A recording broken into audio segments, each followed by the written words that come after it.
Muchísimas gracias. Ok, bueno, para comenzar, quiero hacer aquí un pequeño disclaimer, ¿no? El caso clínico que vamos a ver a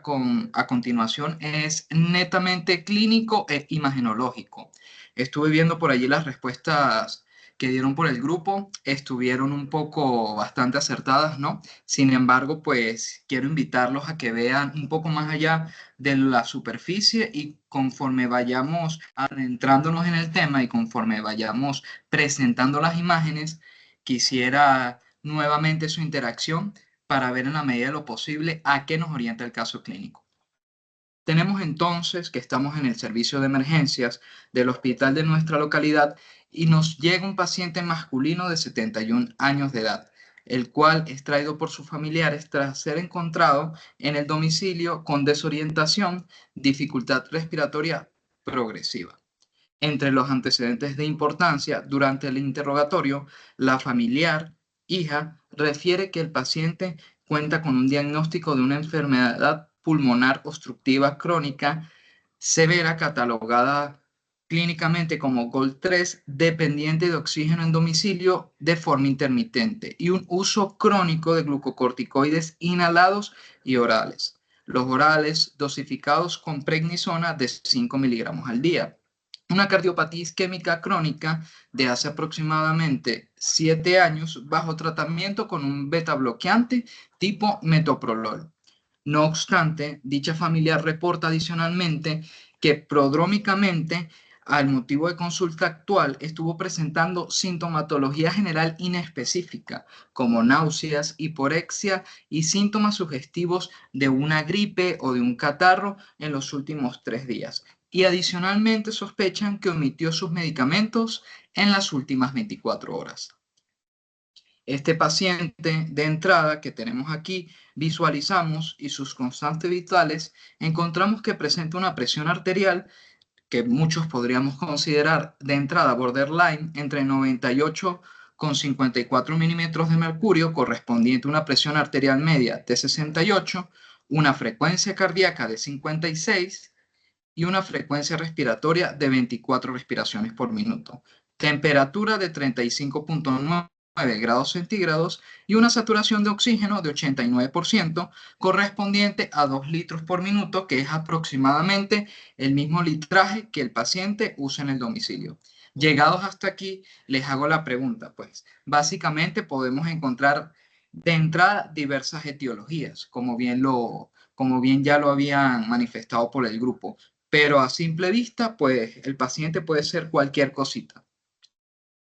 Entrando entonces en el tema, vamos a hablar un poco de la epidemiología para resaltar la importancia de que aprendamos bien a identificar y aplicar el algoritmo que vamos a ver a continuación. Se estima de que aproximadamente 1,2 millones de visitas anuales al departamento de emergencia ocurre por cualquier estado de shock, mientras que 33% de estos pacientes en la unidad de cuidados intensivos presentan dicha inestabilidad hemodinámica en algún momento de su evolución. Presenta adicionalmente una alta tasa de letalidad entre un 20 y un 50%, y aquí podemos observar que de entrada el shock se presenta en los pacientes entre un 40 y un 55% al momento del ingreso en el área de la emergencia. Cabe clasificar que una vez que ingresan como shock en el área de triaje, es idóneo realizar un examen clínico convencional, así como una buena anamnesis, toma de constantes vitales, y sin embargo se logra identificar la etiología solamente entre un 45 y 60% de los casos. Posteriormente, durante la evolución intrahospitalaria, tenemos que, tras la implementación de protocolos, solamente entre un 1 y un 1,4% de shock puede catalogarse de causa desconocida en un transcurso de 48 horas, según esta corte que encontramos de Lugo y colaboradores en su publicación del año 2022. Adicionalmente, podemos decir que de este porcentaje de pacientes que se logra dar un diagnóstico, una etiología certera de shock, entre un 78 a 89% se logra clasificar y diagnosticar cuál es la causa una vez que se implementa el protocolo de POCUS o ultrasonido al pie de la cama del paciente. En los primeros 15 minutos, que es aquello que vamos a discutir más adelante y una de las principales cosas que quiero que se lleven. El impacto clínico es que hay una modificación directa en la conducta terapéutica en al menos un cuarto o la mitad de todos los casos, lo que quiere decir que básicamente cuando nos encontramos ante el paciente, si tenemos dos pacientes y estamos sospechando una etiología, en aproximadamente la mitad de ellos, es decir, en uno de ellos, probablemente esa etiología que estemos pensando no es la más correcta. Y al momento de implementar el POCUS podemos orientarnos mejor para brindarle un mejor manejo. De esta forma se reduce la dispersión diferencial a una mediana de 9 opciones iniciales que podemos contemplar como clínicos de posibles etiologías solamente a 4 alternativas en base a los hallazgos imagenológicos.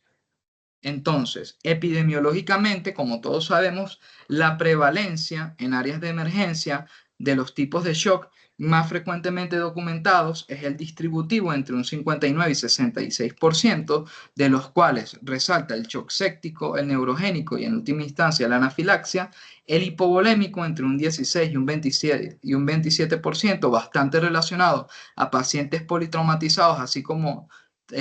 cualquier paciente que presente una hemorragia de vías digestivas, el shock cardiogénico, que es secundario a un infarto agudo al miocardio o arritmias letales entre un 13 y un 16%, y en última instancia, pero no menos importante, el shock obstructivo entre un 1 y 2% que viene correspondiéndose a un tromboembolismo pulmonar masivo, neumotórax a tensión o taponamiento cardíaco.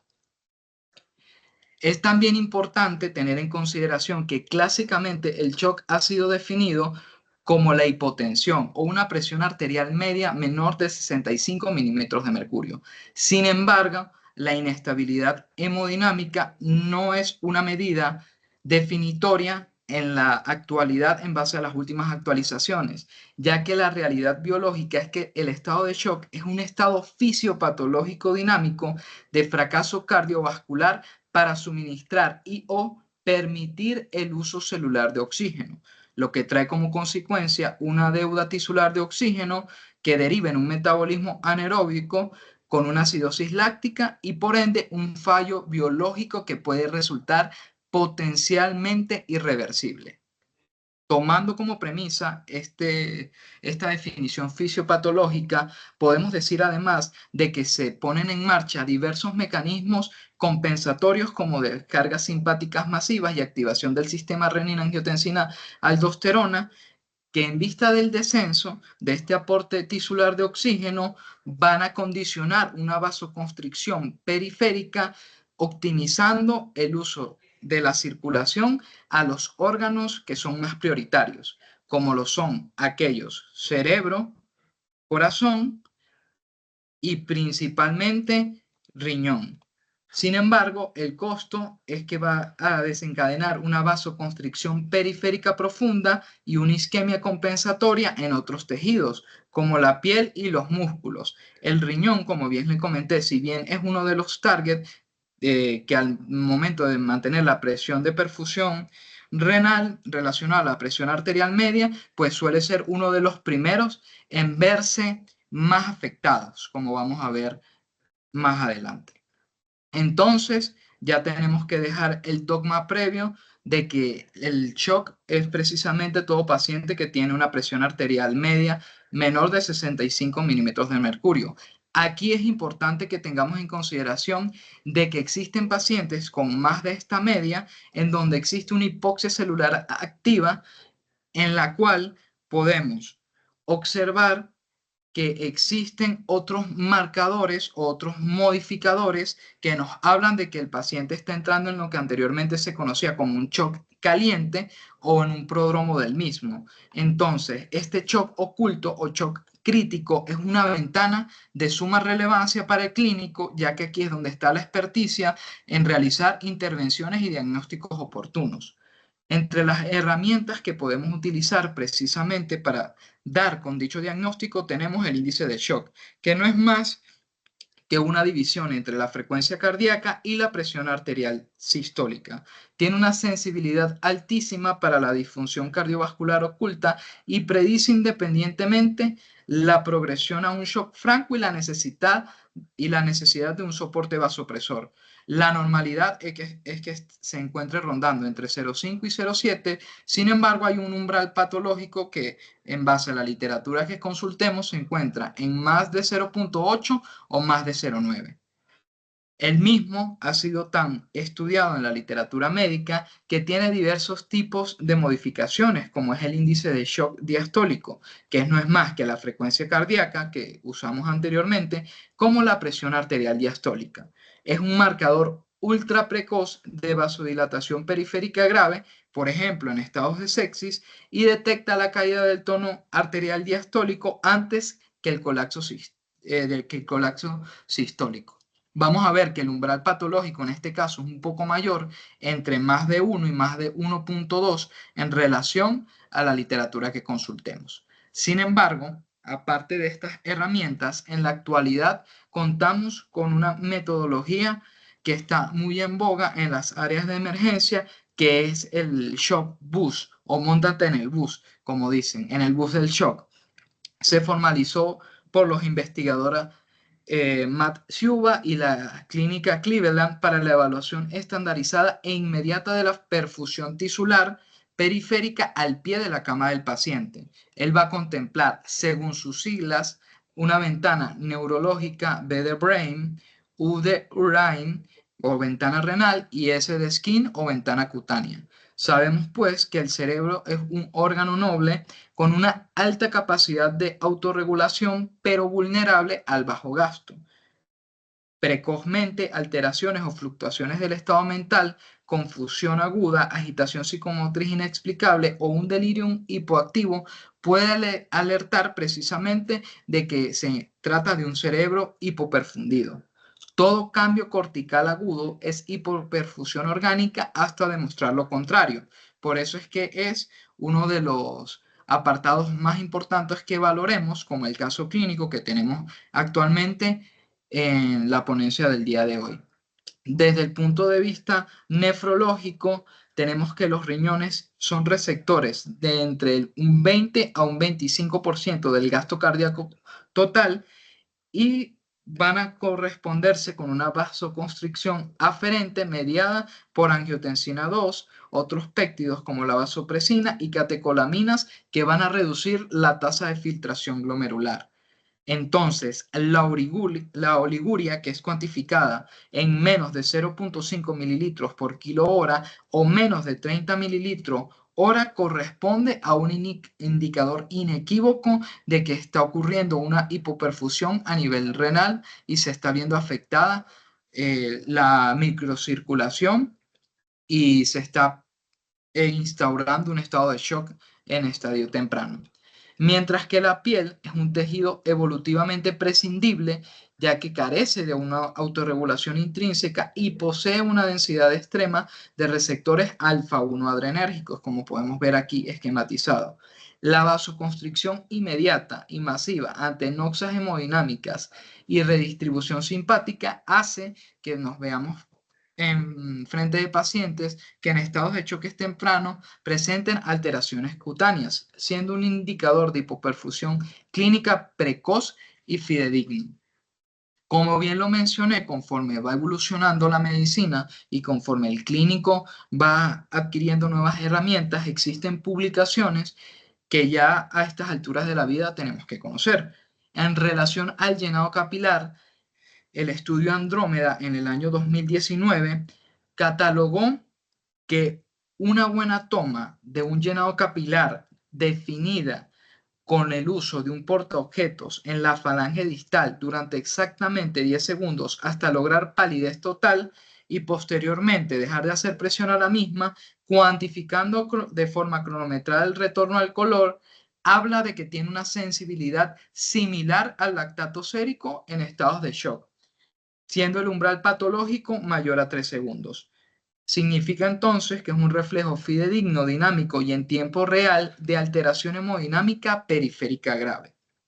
Pero más recientemente, en el año 2025, tuvimos el ensayo de Andrómeda 2,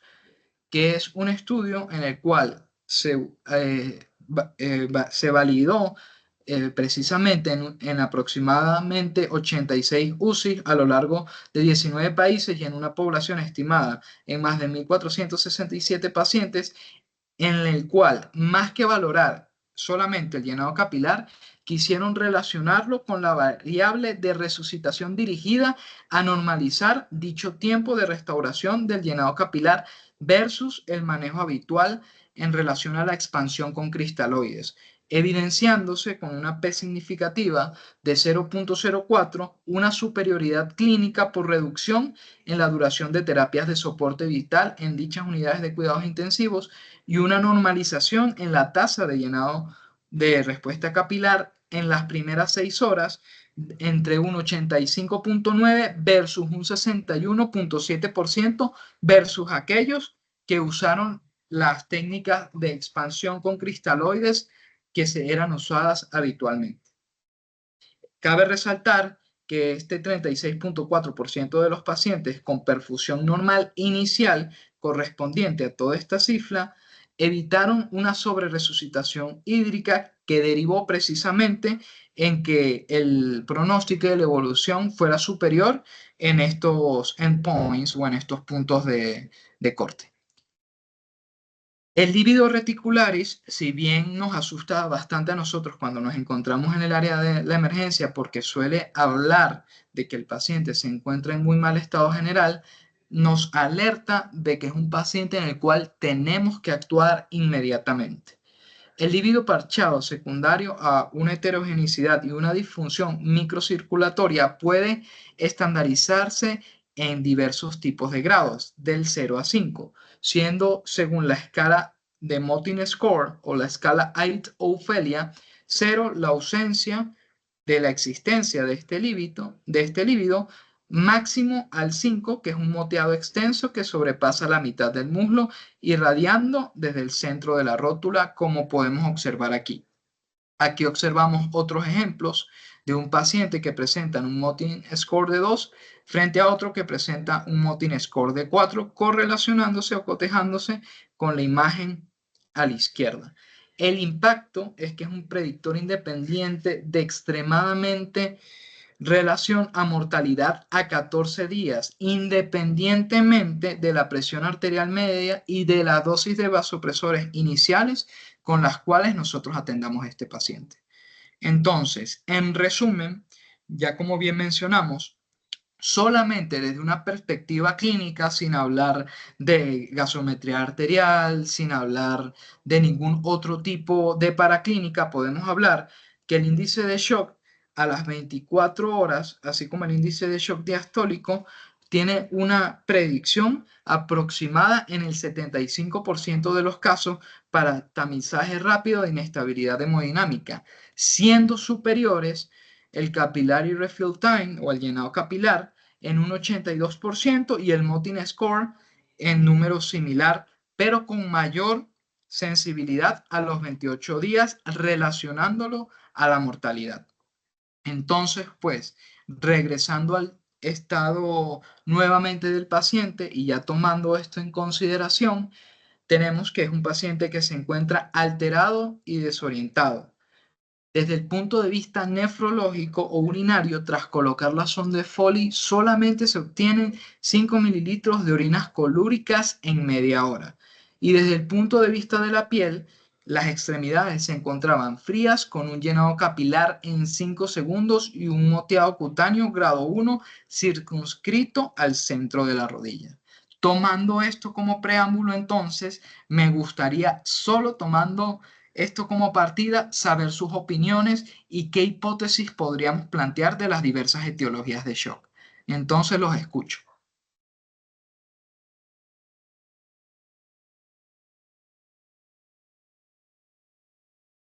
Bueno, perfecto, doctor. Le voy a leer entonces los comentarios que tenemos en el chat con respecto al caso clínico. Nuevamente lo leemos porque probablemente si quiere lo podemos hacer así para que Sí, pues tenga vamos a nuevamente el leer algunos contexto. rapidito para ir orientando y darles participación, que es la idea, hacerlo práctico. Perfecto. Entonces, ¿puedo ir leyendo el caso? ¿Me Sí, confirma, doctor? claro. Listo. Este es un paciente masculino, 71 años, llevado al servicio de urgencias por su familia tras encontrarlo desorientado y con dificultad respiratoria progresiva. Tiene como antecedentes un EPOC GO de 3, que es en este caso dependiente de oxígeno domiciliario intermitente. Tiene además antecedente de uso crónico de glucocorticoides inhalados y prednisona 5 miligramos día. Además, con una cardiopatía isquémica crónica en tratamiento con metoprolol. Con metoprolol. Eh, Metoprolol. meto- metoprolol. La familia refiere 3 días de náuseas, hiporexia y síntomas sugestivos de gripa. Además, sospechan que omitió sus medicamentos durante las últimas 24 horas. Al ingreso presenta presión arterial 98-54 con una media de 68, una frecuencia cardíaca 56 y una frecuencia respiratoria de 24. En este momento con una temperatura 35,9 y una saturación de oxígeno 89 con cándula nasal 2 litros minutos. Perfecto. Con respecto a esto, nos comentan, le puedo ir leyendo las opiniones en el chat. mm, que podría ser prudente tomarle un EKG,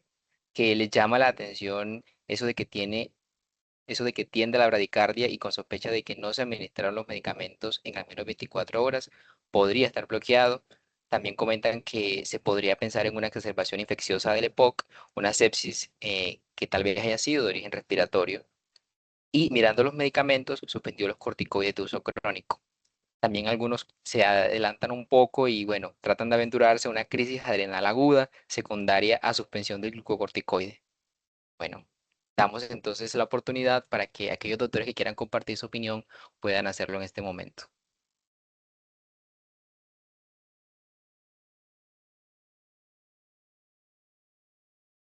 Bueno, en caso de que todavía tengan muchas dudas, vamos a dejar que el doctor Ojeda nos oriente un poquito, nos aterrice y entonces ahí sí, en la medida en que vayan surgiendo opiniones, vamos dando paso. Adelante, doctor. Siempre como clínicos tenemos que tener en consideración que cuando estemos ante una inestabilidad hemodinámica, la causa o la etiología del shock puede ser cualquiera, orientado evidentemente con los antecedentes del paciente. Podemos pensar en una sepsis o en una insuficiencia adrenal relacionada con un shock distributivo como la primera hipótesis, como bien lo mencionaron en el grupo, un aumento de la tensión intratorácica secundaria a un neumotórax obstructivo, que es raro que pase, pero puede ocurrir en pacientes los cuales presentan neumopatía crónica, una isquemia miocárdica silenciosa ya recidivante o un nuevo episodio, como bien tenemos en consideración, es un paciente que ya ha hecho una isquemia previa y se encuentra en tratamiento con beta bloqueante, reflejándose entonces un shock cardiogénico, y en última instancia, que aunque no pareciera ser el escenario, sí debemos de tenerlo siempre en consideración, una hemorragia digestiva oculta que todavía no se ha hecho presente con melenas ni con hematoquexia y que puede ser secundaria nuevamente al uso crónico de corticosteroides, ¿no? Recordando que es también un medicamento sumamente gastrolesivo. Entonces, partiendo nuevamente a lo que viene siendo la ponencia, el shock crítico se encuentra en una fase en la cual, ya tomando en consideración los índices, las alteraciones en la presión de perfusión, el Motin score y la oliguria, es una oportunidad de oro para limitar la deuda y acumulación de oxígeno, llegando a un punto crítico en el cual, si nosotros no realizamos una intervención en este paciente, la fase tardía de descompensación va a condicionar o se va a ver reflejada en una caída de la presión arterial media, la sistólica, y una hipotensión macrovascular franca y un daño celular establecido con una posible falla multiorgánica. Existe una oportunidad terapéutica en el cual en los primeros 30 minutos en el que no se realicen intervenciones tempranas de resucitación, existe un riesgo elevado de una parada cardiorrespiratoria inminente, por lo que es imperativo clínico mientras nosotros vamos realizando el diagnóstico, inmediatamente debemos ir realizando el rescate. bien sea la reanimación con soporte hemodinámico y la aproximación mediante la búsqueda de otros paraclínicos como el centro del seminario, las imágenes. Esta ejecución debe de ser estrictamente simultánea. Cuando nos vamos a la revisión de la literatura, en el año 2024 se publicó un protocolo por Gesani y colaboradores en donde se habla del acrónimo MINUTES o minutos en español, en el cual la primera M nos habla del ABC y control de las causas letales hiperagudas,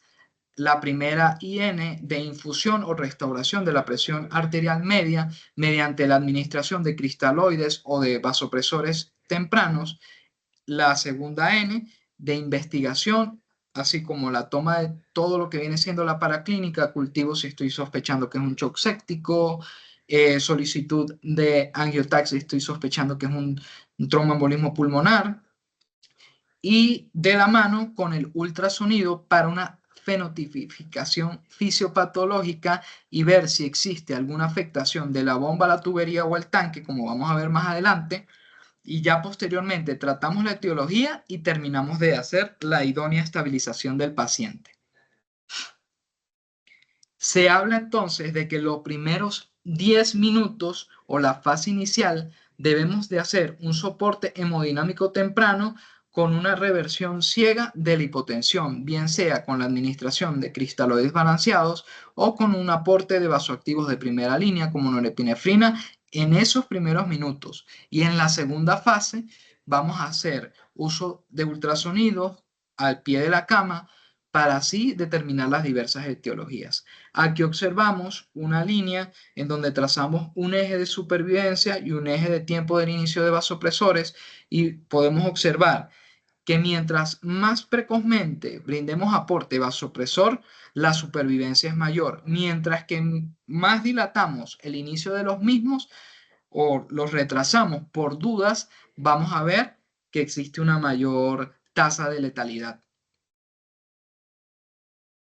Aquí observamos nuevamente desglosado todo lo que tenemos que hacer. La primera M es tratar las causas letales como hemorragias exsanguinantes.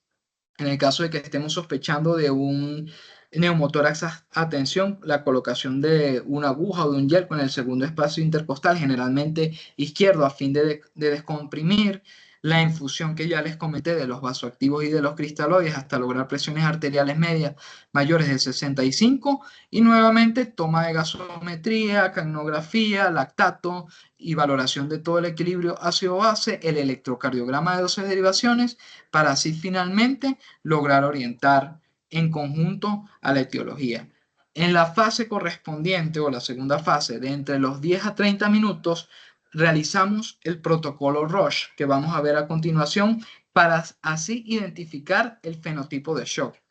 Orientamos nuevamente el tratamiento en base a dichos hallazgos y terminamos de estabilizar al paciente, bien sea en una unidad de cuidados intensivos o de una unidad de cuidados intermedios, teniendo siempre como meta un gasto urinario mayor a 0,5 mililitros por kilo hora y corrección también de todas las alteraciones metabólicas que podamos evidenciar, así como el calcio iónico y ir planificando paulatinamente la disminución del aporte vasopresor.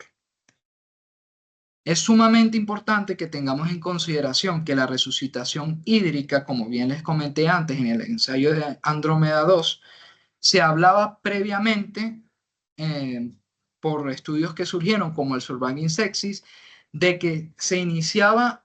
una infusión sistemática de 30 mililitros por kilo como abordaje a una talla única, pero en la actualidad ya sabemos que esto no es así y que fisiopatológicamente la sobrecarga puede precipitar una congestión visceral masiva, un edema intersticial pulmonar y una disfunción renal aguda por una congestión venosa. Aquí logramos observar en el ensayo Clovers la matriz de la evidencia de los ambos grupos, los que fueron tratados con una estrategia restrictiva versus los que tuvieron una estrategia liberal con 2 litros iniciales. siendo bastante significativa la diferencia adicional entre el uso de vasopresor o no, pero si bien observamos, no hubo una P estadísticamente significativa cuando valoramos la tasa de supervivencia entre ambos grupos. Entonces, la supervivencia es básicamente similar con una estrategia liberal de aporte de cristaloides balanceados versus menos fluidos, pero al ser una estrategia restrictiva tenemos mayor seguridad al evitar dicha sobrecarga hídrica. Tenemos que tener adicionalmente, cuando valoramos a estos pacientes que suelen ser sumamente críticos o con criterios de ventilación mecánica, tener siempre presente que existe la vulnerabilidad hemodinámica secundaria a la secuencia rápida de intubación. La inducción farmacológica con estos fármacos puede condicionar un cese abrupto de la estimulación simpática, una transición a presión intratorácica positiva con compresión de la vena cava, aumento de la presión intratorácica y una disminución del retorno venoso, una disminución de la precarga, que va a ser una caída precipitosa, una caída abrupta del retorno venoso, lo cual va a condicionar un colapso cardiovascular agudo y aquí es frecuentemente el momento en el cual entran en parada cardiorrespiratoria los pacientes durante el momento de hacer la intubación orotraqueal. Por eso quise traer adicionalmente a colación los perfiles farmacológicos en inducción de mayor seguridad que se han estudiado en estados de shock, como el etomidato y la ketamina, nuevamente resaltando que se trata del caso de shock indiferenciado, teniendo el etomidato como resaltando que el mismo preserva tono simpático y vasomotor, pero tiene una limitación crítica que al hacer una inhibición de la 11-beta hidroxilasa puede condicionar una supresión en la síntesis del cortisol endógenos en las primeras 24 y 48 horas. Esto es de suma relevancia dependiendo del tipo de shock en el cual estemos sospechando, porque si es un shock distributivo tenemos que cotejar el uso temprano también de rescates con corticosteroides. Mientras que la ketamina logra hacer una estimulación simpática indirecta al inhibir la recaptación de las catecolaminas, pero tiene un efecto depresor miocárdico directo que va a condicionar una forma de desenmascarar en estados de depresión extremas de catecolaminas en shock severo. O sea, el efecto depresor va a condicionar que la depresión de las catecolaminas sea peor en pacientes que se encuentren ya de por sí con una inestabilidad hemodinámica muy profunda. La mortalidad, cuando se lo valoramos en el ensayo RESI, publicado entre este año y el anterior, vemos que es semejante o neutral, mientras que la supresión adrenal por el etomidato no aumenta la mortalidad, siendo también relevantes que se logra un éxito en más del 90% de la intubación para ambos agentes y que existe una hipotensión postinducción que se relaciona más frecuente con la ketamina en shock profundo conforme a la depresión miocárdica, que es lo que le comentaba anteriormente. Entonces el clínico debe de prevenir este colapso mediante la optimización previa de la dosis de vasopresor y comenzar con estos inductores a dosis bajas, como podemos observar aquí. Tomando entonces en consideración lo que hablamos anteriormente, el paradigma actual, que es básicamente la diapositiva síntesis de lo que hablábamos anterior, es implementar el algoritmo MINETS,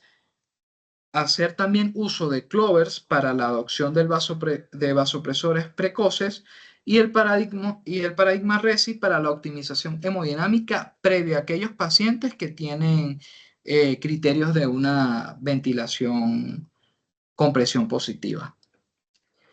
Ahora sí, entrando en lo que viene siendo la analogía de la evaluación imagenológica, tenemos que tener en consideración que debemos de verlo como un sistema cerrado, mecánico, en el cual la bomba es el corazón, el tanque viene siendo la vena cava inferior y las tuberías forman parte las diferentes arterias, tanto de gran calibre como las que condicionan la resistencia vascular periférica.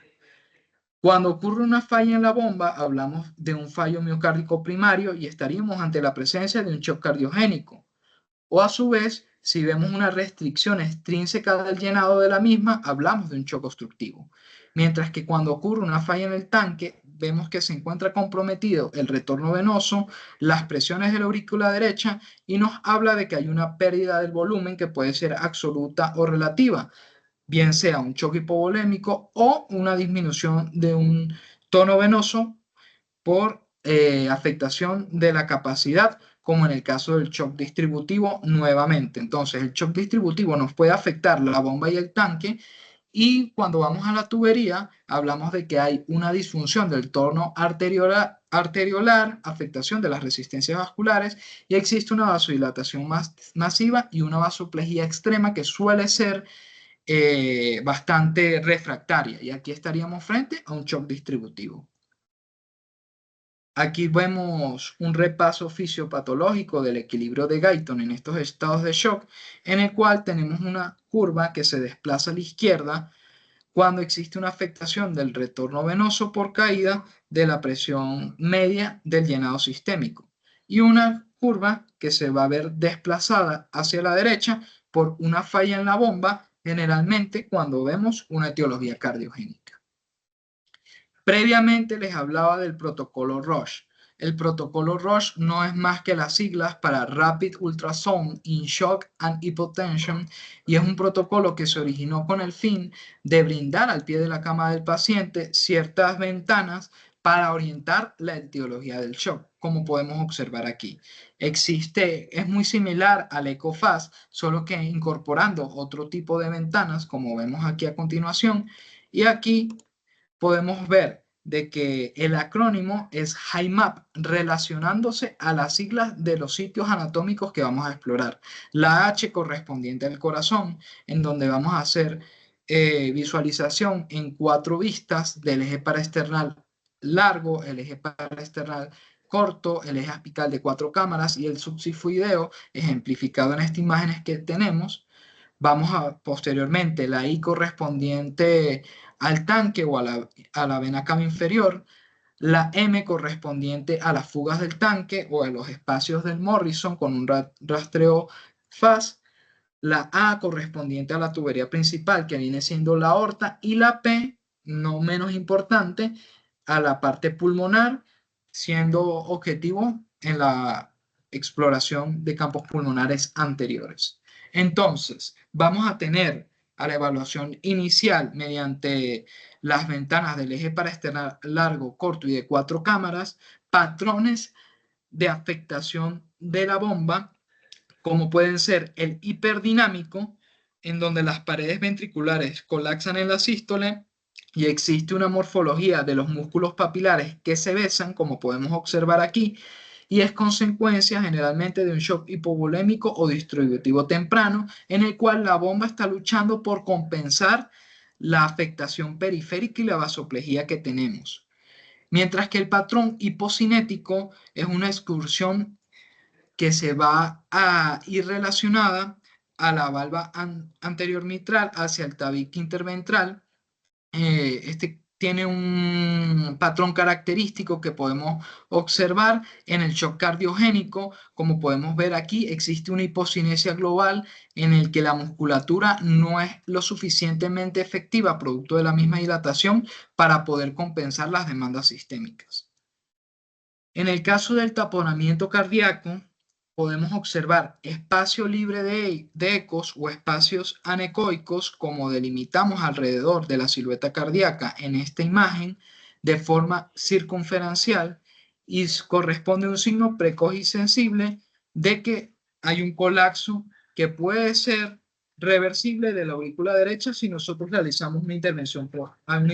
temprana. Pero también existe un signo tardío y específico, que es el colapso diastólico del ventrículo derecho, que también puede ser reversible nuevamente al momento de hacer una intervención. En el caso del tromboembolismo pulmonar masivo que desencadena un cor pulmonare, podemos observar la dilatación del ventrículo derecho con una relación del BI mayor a 2/3, el signo de la D, que es este que quiero que también se lleven en consideración, que es el aplanamiento sistólico del tabique interventricular, así dibujando una letra D. Evidenciamos adicionalmente el signo de McConnell con una quinesia de la pared libre con preservación del ápex. Si bien en esta imagen no se logra evidenciar bien, posteriormente traje otra imagen en la cual sí podremos detallarlo mejor. La vena cava inferior presenta un umbral que va de menos 1,5 centímetros y debe de ser colapsable en condiciones normales durante la inspiración. Sin embargo, un umbral muy bajo me habla de un shock hipovolémico o distributivo temprano, mientras que una vena cava inferior pletórica y distendida mayor de 2,1 sin colapso me habla de que hay una presión de la aurícula derecha que está elevada, mayor a 15 milímetros de mercurio, y me traduce un shock obstructivo o un shock cardiogénico. El rango de indeterminado se encuentra entre estas dos y se hace falta visualizar cuando es en este caso las demás ventanas,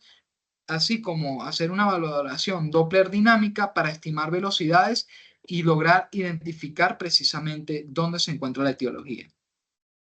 Debemos de valorar el cuadrante superior derecho, izquierdo y la pelvis, bien sea el fondo de saco recto vesical o fondo de saco de Douglas en el hombre o el fondo de saco recto uterino en la mujer, cuando hablamos de la pelvis, con la finalidad de orientar si existe algún tipo de hemorragia ocultas que nos esté traduciendo un shock hipovolémico.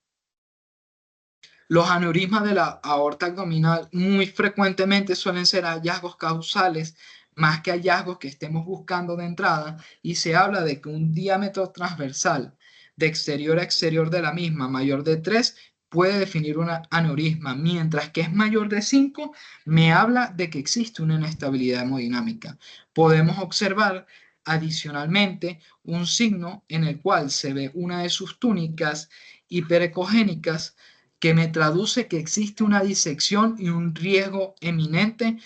precisamente de progresión a shock por la existencia del mismo, teniendo siempre en consideración que un ultrasonido faz negativo nunca me va a descartar la ruptura de un aneurisma de la aorta abdominal, dado que la mayoría se van a vertir directamente en retroperitoneo. La ecografía pulmonar es sumamente necesaria a la hora de valorar la existencia de neumotórax, ya que vamos a ver tradicionalmente el signo de seashore o de la playa, océano-playa, que es donde se ven los dos bordes de la pleura,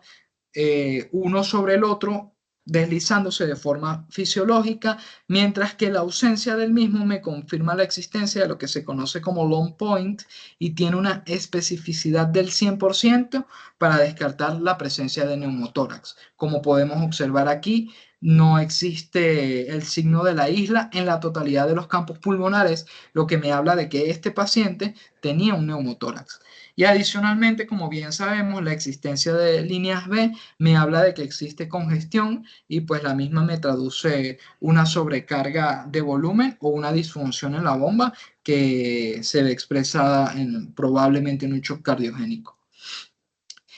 De forma dinámica, anteriormente se hablaba mucho del ultrasonido enfocado en la vena cava inferior. Sin embargo, actualmente se habla de que existen, por así decirlo, un enfoque en la falacia de valorarlo de forma estática, ya que una vena cava inferior pletónica indica congestión sistémica, pero no descarta que el gasto cardíaco pueda aumentar ante la administración de volumen. Y la misma, a su vez, al ser colapsable, puede coexistir frecuentemente con un estado de no respuesta a fluido. En ejemplo, la disfunción ventricular severa que puede ser concomitante a estos estados. El cambio de paradigma actual es que en los cuidados intensivos, solamente valorar estos índices relacionados a la vena cava inferior carece de la fortaleza diagnóstica aceptables para guiar la fluidoterapia, y se hace mandatorio entonces abandonar estas presiones estáticas y migrar exclusivamente hacia los parámetros Doppler, como vemos a continuación. Existe la integración de la velocidad-tiempo, en donde se ve el volumen sistólico medido por lo que viene siendo el tiempo de salida del ventrículo izquierdo versus el integral de la velocidad tiempo de dicho ventrículo multiplicado por lo que observamos entre los paréntesis, es por así decirlo, es una ecuación matemática en donde usamos pi precisamente para determinar el diámetro circunferencial de esa cámara que estamos validando.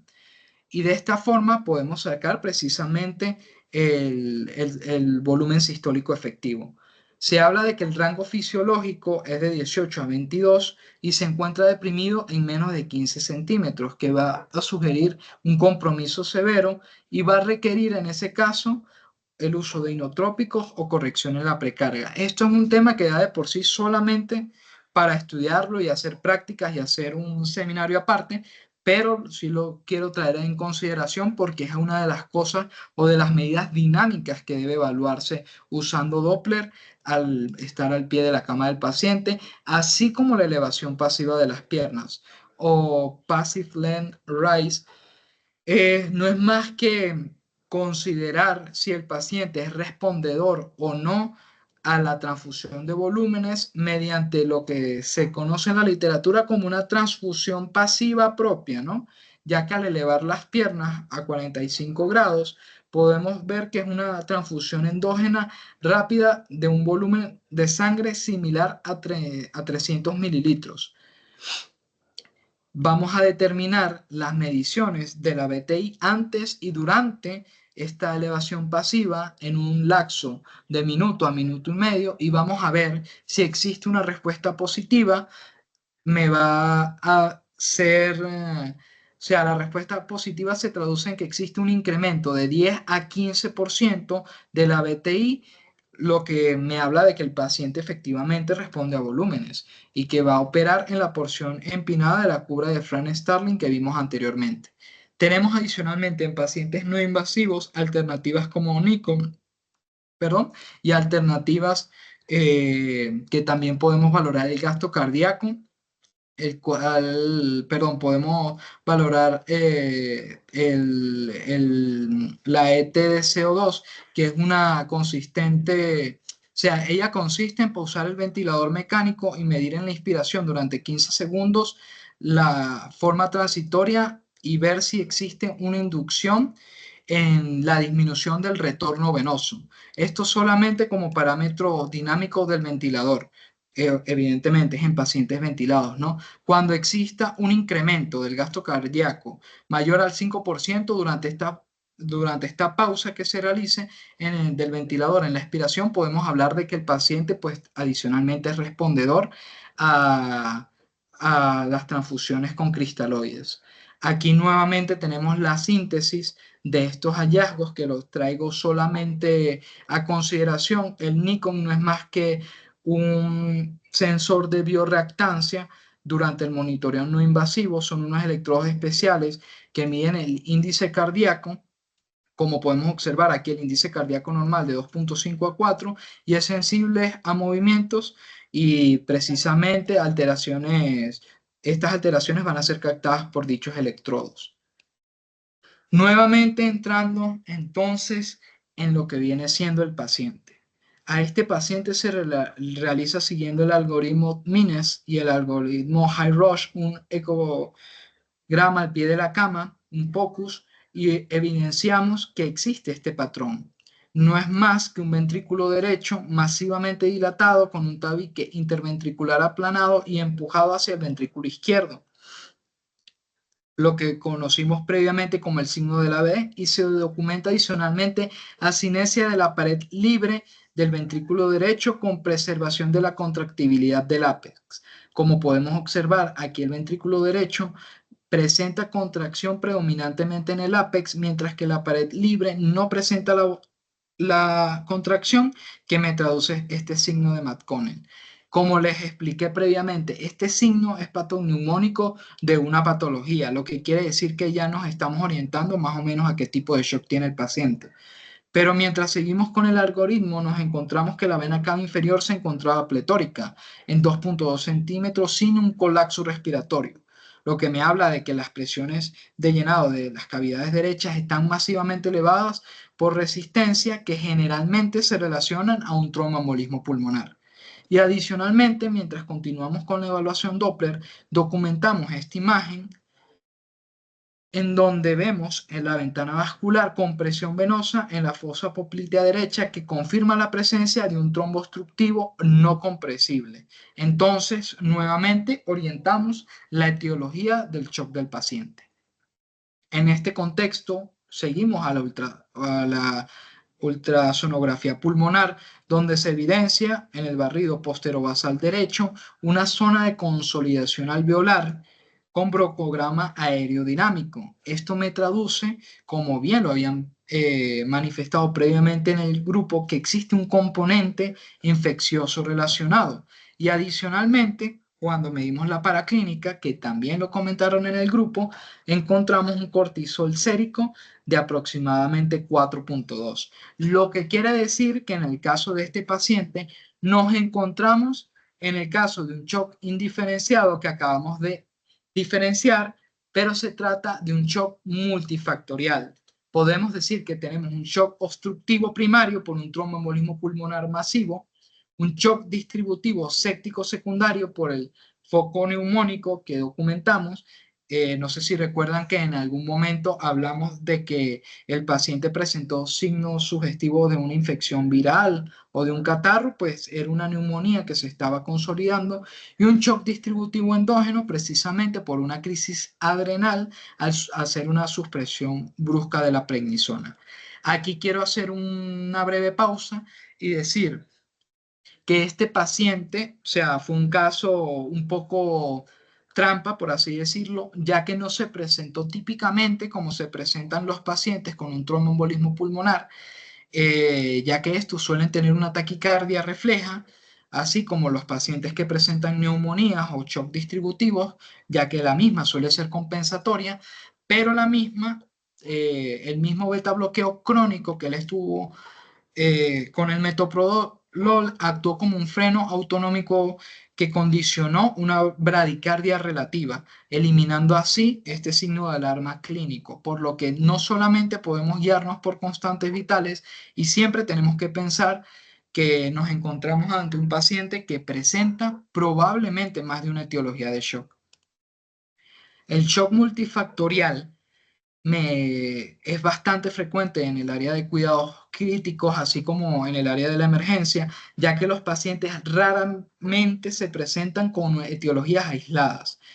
Y estos mismos suelen ser los pacientes que evolucionan a un shock refractario, representando el fracaso de la identificación de estas diversas etiologías y manifestándose este mismo como una mortalidad extrema, el cual requiere un abordaje e intervenciones multimodales. Se habla entonces que desde un punto de vista epidemiológico, en cortes de pacientes politraumatizados, son de estos pacientes que presentan frecuentemente diversos fenotipos de shock multifactorial. Tenemos una combinación inicial de shock hipovolémico y distributivo en fase temprana, así como una segunda combinación de shock hipovolémico y obstructivo secundario neumotórax, y una fase intermedia del segundo al 14 días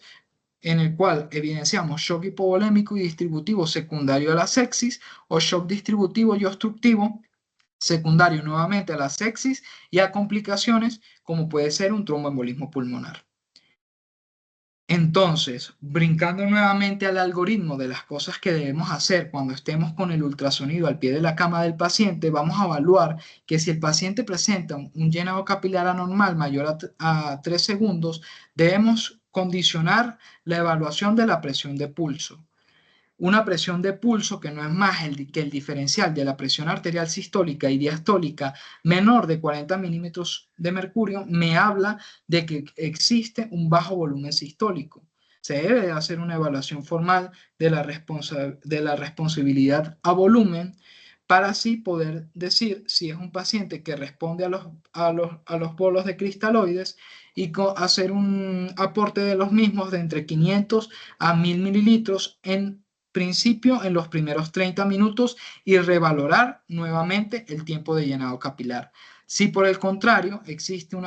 un diferencial de presión de pulso mayor de 40 milímetros de mercurio con una presión arterial diastólica menor de 50 milímetros de mercurio, me habla de que existe una vasoplejía y debo de hacer una titulación de norepinefrina con el objetivo estricto de lograr que la presión arterial diastólica incremente al menos más de 50 milímetros de mercurio. Si a pesar de eso existe una persistencia en un llenado capilar retardado que se ve solamente en el 35% de los pacientes, pasamos al nivel 2, donde realizamos una ecocardiografía crítica al pie de la cama del paciente, lo que se conoce como un focus o Focused Cardiac Ultrasound Response, en donde vamos a evidenciar si hay disfunción miocárdica. Iniciamos el aporte con inotrópicos positivos como dobutamina y milrinona, y si no hay una disfunción, vamos a revalorar nuevamente las respuestas a fluidos, y si la misma persiste negativa y al examen, a la anamnesis y a la exploración de la historia clínica, tenemos que es un paciente hipertenso crónico, realizamos lo que se conoce como la prueba de la presión arterial media alta, en donde vamos a titular los vasoactivos hasta lograr una presión arterial media de 80-85 milímetros de mercurio por una hora y ver si existe alguna mejoría en lo que viene siendo lo que previamente comentamos de los parámetros clínicos del bus. Si existe una mejoría desde el punto de vista neurológico, recuperación del gasto o volumen urinario y desde el llenado capilar. Si es un paciente no hipertenso, entonces tomando en consideración todo este algoritmo, hacemos una prueba con dobutamina a dosis bajas, comenzando con 5 microgramos por kilo minuto en la primera hora. Ya si a pesar de todo este algoritmo y de todo lo que hemos investigado, a pesar de haber orientado al paciente, nos encontramos con una franca refractariedad al rescate, hablamos entonces de que debemos de saltar al nuevo escalón terapéutico, en donde generalmente vamos a persistir con presiones arteriales medias menores de 65 milímetros de mercurio, lactato sérico elevado y dosis de norepinefrina superiores a 1 microgramo por kilo minuto, pues nos tocaría hacer rescate con otro tipo de fármacos, así como aporte de otras dianas moleculares. El shock refractario va a exigir entonces un salto conceptual, no solamente de lo que viene siendo la macrocirculación, sino que también a la optimización metabólica y al rescate de receptores o dianas moleculares, que era lo que le comentaba anteriormente. El nivel 1 de optimización va a ser el uso de esteroides, como es la hidrocortisona, 200 miligramos al día, si la dosis de norepinefrina, dependiendo del ensayo que veamos, es superior a 0,25. Algunos hablan de por más de 4 horas, otros hablan de más de 0,5 y otros, como le comenté anteriormente, hablan de más de 1. Esto con la finalidad de restaurar la afinidad de los receptores adrenérgicos. Vamos a hacer adicionalmente corrección de la acidosis y optimización del calcio iónico para mejorar la cinemática de acoplamiento del calcio dependiente de actina y miosina a nivel de la circulatura, de la microcirculación. En nivel 2 vamos a hacer una optimización farmacológica teniendo en consideración que el soporte vasopresor multimodal me va a permitir atacar varias vías que solo con la norepinefrina no vamos a lograr optimizar en vista de que ya los receptores se van a encontrar desensibilizados. Vamos a utilizar entonces el receptor beta 1 alfa, como es el caso de la vasopresina, y receptores como es el AT1, como es el caso de la angiotensina. Podemos ver que estos son los fármacos que utilizamos de rescate ya cuando hablamos de un shock refractario: la vasopresina, el azul de metileno y la angiotensina 2. Son fármacos que aquí vemos sus consideraciones claves en relación a su mecanismo de acción y que de entrada no van a ser utilizados en el área de emergencia, sino que generalmente se suelen aplicar ya cuando estamos al final de todo este algoritmo y el paciente se encuentra en una unidad de cuidados intensivos. Aquí observamos el mecanismo de acción y la dosificación de la angiotensina 2, pero ya por último, para culminar, porque se me ha ido un poco el tiempo, vamos a hablar de lo que viene siendo entonces el proceder con el paciente.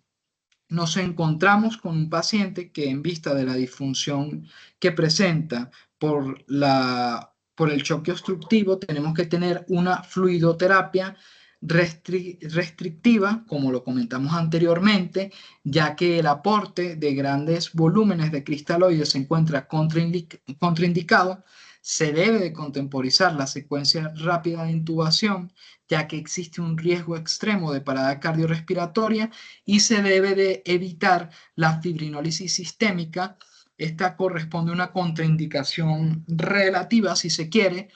ya que el tromboembolismo pulmonar pues, se encuentra inestable, pero el uso crónico de corticosteroides, los vómitos que el paciente estuvo presentando en los últimos días, así como el ayuno prolongado y el estrés biológico, me exacerba el riesgo de una hemorragia de vías digestivas. Entonces, lo que debo de hacer con este paciente en un país ideal, donde contamos con todo el equipo, es que el mismo se realice el algoritmo MINETS, manteniendo el soporte de oxígeno alto flujo en el primer contacto médico, evitar estrictamente la intubación endotraqueal a no ser que ocurra un paro inminente, hacer una infusión activa y temprana de vasoactivos de forma precoz hasta lograr optimizar las presiones arterial medias, como bien lo hicimos, investigar la causa con el ultrasonido al pie de la cama del paciente en los minutos siguientes, así como la toma de gasometría arterial, electrolitos séricos y demás paraclínica, el ultrasonido, tratar la etiología de forma inmediata al identificar el antecedente y tomando en consideración el resultado que tuvimos de el cortisol sérico, administrar bolos de corticosteroides, evitar la trombólisis sistémica y posteriormente, durante el monitoreo continuo, ya cuando el paciente logre tener un llenado capilar y regresión del Motin score, pues es que se ha llevado a una terapia de trombectomía mecánica dirigida para así optimizar la supervivencia del mismo y evitar cualquier tipo de complicaciones. Nuevamente, todo este algoritmo es el deber ser, que no siempre lo tenemos a la mano en el área de la emergencia, pero sí tenemos que tener en consideración con todo lo que discutimos en esta ponencia, que hay ciertas cosas que podemos aplicar, el Motin Score, el índice de choque, bus, y si pues ya estamos en el área de la especialidad o si contamos con un ultrasonido, hacer lo que viene siendo el POCUS siempre y cuando tengamos formación o ir formándonos conforme a los hallazgos clínicos que tengamos en el área para así poder brindar una optimización y un adecuado manejo al paciente y disminuir la carga de morbimortalidad en nuestras áreas de la emergencia. Ya por último, las conclusiones. Podemos decir que el shock es un fallo metabólico celular y no una cifra de la presión arterial. La etiqueta de shock indiferenciado corresponde a una gran herramienta orientativa cuando existen dudas etiológicas. La ventana clínica periférica, como el shock bus, son los sensores precoces más fidedignos de hipoperfusión que nos van a permitir a nosotros maniobrar con este paciente. El POCUS y el protocolo MINUTE me van a permitir redefinir el abordaje inicial en los primeros 30 minutos y la resucitación debe de ser personalizada y guiada por metas de perfusión periférica en base a lo que vimos en los ensayos de Andrómeda 2 a fin de evitar la sobrecongestión o la sobrehidratación. Y por último, el shock en el paciente complejo es con frecuencia multifactorial y va a exigir una triangulación continua entre los hallazgos clínicos, paraclínicos e imagenológicos para tratar todas y cada una de las causas, porque si no corregimos todas las causas, pues evidentemente no vamos a lograr hacer la resolución del cuadro clínico y ser un paciente que, lejos de darse de alta, desgraciadamente fallezca en el área de la emergencia o en el área de cuidado intensivo donde nos encontremos. Quiero agradecerles enormemente y dar a colación, pues, que recientemente egresé como especialista en medicina interna. Me comentaron que podía traer esta imagen a propósito del caso precisamente para motivar a los muchachos. A veces, pues, nadar en medicina interna y en medicina en general es como estar en un océano inmenso y profundo, pero de verdad que es muy hermoso y vale la pena cuando lo vamos orientando. Y por último, una imagen astronómica para no perder la costumbre de mis seminarios correspondiente al objeto astronómico NGC